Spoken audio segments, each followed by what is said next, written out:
Hey guys, what's up? In this video, I'm going to tell you how to remove reflection and shadows from photos in Galaxy A55 5G.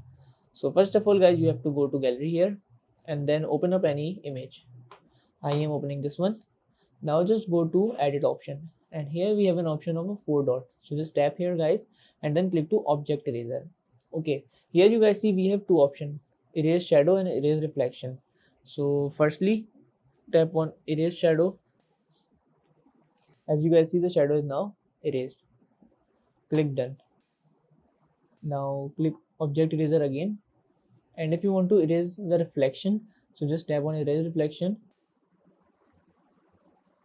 and as you guys see, not so much reflection in the image, but this is how we can erase the reflection from Galaxy A55 5G.